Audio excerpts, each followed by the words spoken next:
Hello students, welcome to cosmic curves channel. আজকে আমরা যে বিষয়টা নিয়ে আলোচনা করব সেটা হচ্ছে কাইনেমেটিক্স। আজকে আমাদের নতুন চ্যাপ্টার হচ্ছে কাইনেমেটিক্স। এই চ্যাপ্টারে আমরা কি কি পড়বো? এই চ্যাপ্টারে আমরা পড়বো যে একটা বস্তু রেস্টে কখন থাকবে, কখন মোশনে থাকবে, কখন আমরা একটা বস্তুকে বলতে পারবো এটা রেস্টে আছে, আর কখন একটা বস্তুকে আমরা বলতে পারবো যে এটা মোশনে আছে। তো দেখো, আমি প্রথমে একটা সংজ্ঞা লিখেছি। It deals with kinematics deals with motion of body without considering the forces acting on it। মানে কি, কাইনেমেটিক্সটা আমরা যখন পড়বো এটা কি ডিল করবে? এটা ডিল করবে একটা বডির মোশনকে ডিল করবে, কিন্তু তার উপর কোনো ফোর্স লাগবে না। তখন ফোর্স লাগলেই সেটা কাইনেমেটিক্স ডিল করবে না। ঠিক আছে। দ্বিতীয়, এবার কাইনেমেটিক্স বোঝার পরে আমাদেরকে যেটা বুঝতে হবে যে একটা ওয়ান ডিমেনশনে মোশন কেমন। তাহলে মোশন কি কি করবে? Motion represent continuous change in the position of an object. মানে কন্টিনিউয়াস চেঞ্জ হতে থাকবে একটা বডির, তখনই আমরা একটা মোশন বলতে পারবো। এবার রেস্ট কি? মোশন জানার আগে আমাদেরকে প্রথমে জানতে হবে কি রেস্ট। একটা বডি রেস্টে আছে সেটাকে আমাদেরকে জানতে হবে। তো সময়ের সঙ্গে সঙ্গে, মানে সময় পরিবর্তন যখন আমি করব, সময়ের পরিবর্তনের সঙ্গে সঙ্গে যখন একটা বডি বা বস্তু তার পজিশন চেঞ্জ করবে, ধরো প্রথম আমি এই পজিশনে আছি দাঁড়িয়ে, এবার কিছু সময় যাচ্ছে, তারপর আমি কি হলো, হাঁটতে হাঁটতে হাঁটতে হাঁটতে আমি এই পজিশনে চলে আসলাম। তাহলে কি হলো, আমার একটা সময় সময়ের পরিবর্তন হলো। সময় পরিবর্তনের সঙ্গে সঙ্গে কি একটা পজিশনের পরিবর্তন হলো আমার। মানে আমি এখানে প্রথমে ছিলাম, তারপরে কি আমি এই পজিশনে চলে আসলাম। তাহলে কি, সময়ের সঙ্গে সঙ্গে পরিবর্তন যখন হচ্ছে এটা, তখন তাকে আমরা কি বলবো, যে বস্তুটা মোশনে আছে। কিন্তু এমন তো বস্তু থাকতে পারে, ধরো এই একটা খাতাকে নিলাম, এখানে এটা এইখানেই পজিশনে থাকছে, সময় যাচ্ছে, তাও কি এই খাতাটা এইখানেই আছে। তাহলে কি হলো, সময়ের সঙ্গে সঙ্গে বস্তুটা তার পজিশন চেঞ্জ করলো না, তখন তাকে আমি কি বলবো, যে বস্তুটা রেস্টে আছে বা স্থির আছে। ঠিক আছে। এবার তাহলে এই যে রেস্টে আছে, সেটা আমাদের পৃথিবীতে মানে কি, পৃথিবীতে আমাদের যে মোশন বা রেস্টে আছে সেটাকে আমরা বলতে পারবো না। ধরো তুমি একটা ট্রেনে বসে আছো, তাহলে কি তোমার সাপেক্ষে ট্রেনের বাইরে যে গাছপালা, তারপরে যে ঘর বাড়িগুলো আছে, তোমার সাপেক্ষে তুমি ট্রেনে বসে আছো, তুমি ট্রেনের সঙ্গে কি হচ্ছে, মুভ করছো। তোমার সাপেক্ষে ঘর বাড়ি বা রাস্তায় যে গাছপালাগুলো আছে সেগুলো কি হচ্ছে, মুভ করছে তোমার সাপেক্ষে। কিন্তু বাইরে একজন ব্যক্তি দাঁড়িয়ে আছে, তাকে কি মনে হবে? তাকে মনে হবে যে গাছপালা বা বাড়িগুলো স্থির আছে। তাহলে কি হলো, একটা বস্তুকে তুমি রেস্টে আছে না মোশনে আছে, সেটা একটা কি আপেক্ষিক ব্যাপার চলে আসবে। তাই এখানে লিখেছি কি, absolute rest and absolute motion are not defined. মানে আমাদের কোনো জিনিসই যে রেস্টে আছে আমি বলে দিলাম, বা কোনো বস্তু স্থির এই মোশনে আছে, সেটাকে আমরা কি বলতে পারবো না। আমাদেরকে বলতে হবে যে কার রেসপেক্টে সে মোশনে আছে বা স্থির আছে বা রেস্টে আছে, সেটা আমাদেরকে বলতে হবে। ঠিক আছে। তাই জন্য আমাদেরকে কি একটা ডেফিনেশন পড়তে হবে, যে ফ্রেম অফ রেফারেন্স, যে কার রেফারেন্স আমি নিচ্ছি, কোন রেফারেন্সে আমি বলছি যে এই বস্তুটা মোশনে আছে না রেস্টে আছে। তাহলে দেখো সংজ্ঞাটা কি, it is a set of coordinates that can be used to determine positions and velocities objects in that frame. It is a set of coordinates that can be used to determine positions and velocities object, মানে অবজেক্টটার position এবং velocity বলে দেবে একটা set of coordinate, সেটা হচ্ছে frame of reference. ধরো H C বর্মার বইয়ে একটা উদাহরণ আছে। ধরো একটা তুমি মুভেবল ট্রেনে তুমি ধরো আছো, বা যাত্রী আছে, প্যাসেঞ্জার আছে। ঠিক আছে।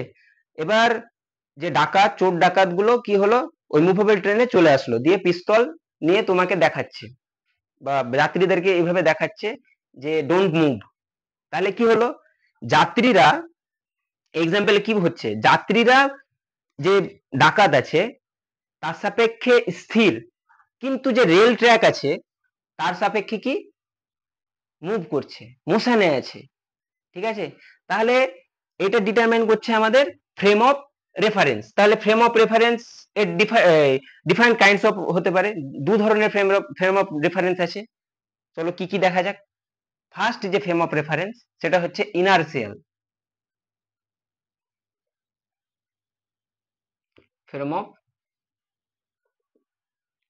রেফারেন্স। 2 নাম্বার হচ্ছে non inertial frame of reference. তাহলে ইনার্সিয়াল ফ্রেম অফ রেফারেন্স আর non inertial frame of reference, আমরা ফ্রেম অফ রেফারেন্স কে দুভাগে ভাগ করে নিতে পারি।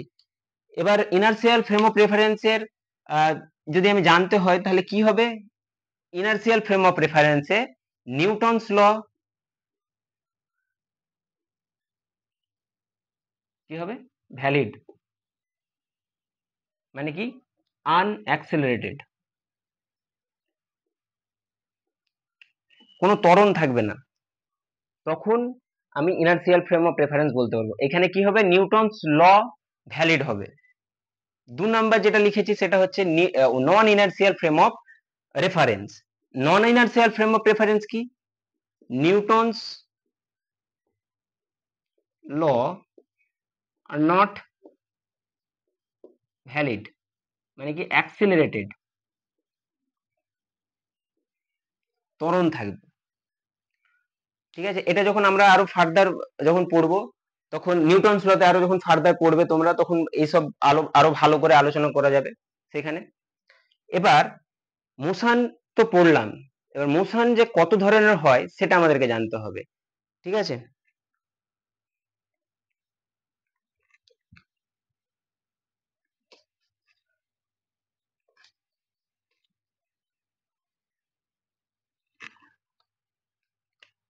Kinds of motion.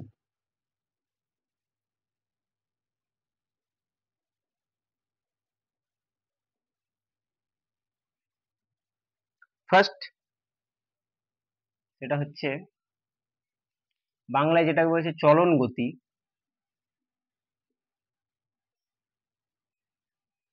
Or translation. 2 নম্বর যেটা সেটা হচ্ছে ঘূর্ণন গতি,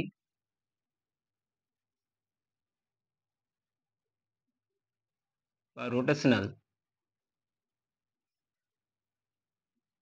3 নাম্বার হচ্ছে চলন গতি প্লাস রোটেশনাল থাকবে, সেটাকে বলছে মিশ্র গতি। ঠিক আছে, এবার চলন গতি কি, চলন গতি হচ্ছে সেটাই যেটাতে আমি কি করব না, একটা বডি আছে বা বস্তু আছে যেটা সরলরেখা বরাবর চলতে থাকবে। ঠিক আছে, if any body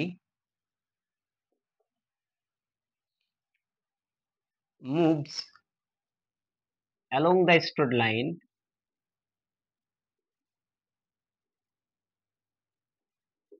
then it is called translation. একটা এক্সাম্পল, ধরো তুমি রাস্তায় চলছো, যাচ্ছ রাস্তায়, রাস্তায় যে সামনে তুমি সরলরেখা বরাবর যাচ্ছ সেটাই হচ্ছে তার চলন গতি। মানে তুমি এগোচ্ছ সরলরেখা বরাবর, মানে স্ট্রেট লাইন বরাবর তুমি যাচ্ছ, সেটাকে আমরা কি বলবো, চলন গতি। ঠিক আছে, এবার 2 নাম্বার যেটা সেটা হচ্ছে ঘূর্ণন গতি। ঘূর্ণন গতি কি, এটা ভালোভাবে বুঝতে হবে। If any body moves along the circular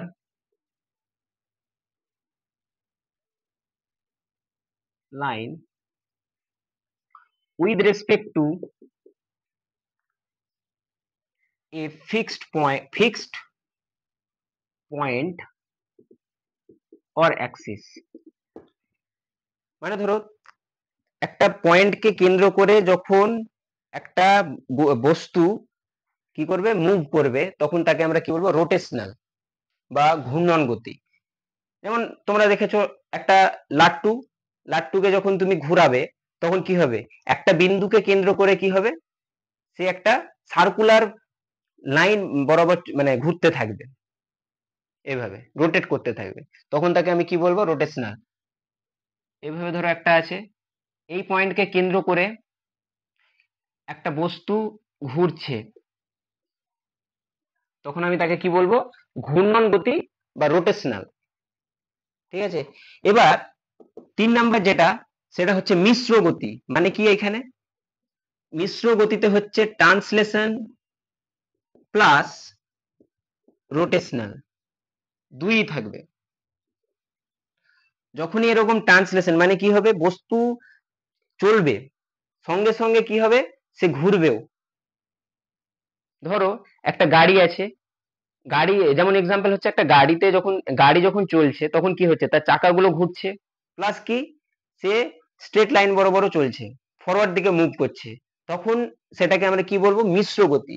মানে একই সঙ্গে তার কি হবে, একই সঙ্গে তার ট্রান্সলেশন হবে, প্লাস কি হবে, রোটেশনাল হবে, মানে চারিদিকে ঘুরতে ঘুরতে ঘুরতে থাকবে, ঘুরতে থাকবে প্লাস এগোবে, এটাকে বলছে মিশ্র গতি। তো আজকে আর বেশি ডিসকাশনে যাব না আমরা, আজকে বেসিক ইন্ট্রো দিলাম যে কাইনেমেটিক্স আসলে কি, এবং এর বিস্তারিত আমরা মানে যে সরণ আছে, ভেলোসিটি আছে, তারপরে আমাদের তারপরে অ্যাক্সেলারেশন আছে, সেগুলো পরের ভিডিওতে আলোচনা করব, এবং আরো ইন্টারেস্টিং ভাবে আমরা এটাকে ভালোভাবে পড়বো। ঠিক আছে, আজকে জাস্ট আমি বলে রাখলাম যে কাইনেমেটিক্স কি হয়, ফ্রেম অফ রেফারেন্সটা কি, তারপর kinds of motion, frame of reference কয় ধরনের হয়, সেগুলো আমরা আজকে জানলাম। নেক্সট ভিডিওতে আমরা এর যে আরো বিস্তারিত আলোচনা হয় সেটাকে আলোচনা করব। ঠিক আছে, থ্যাংক ইউ।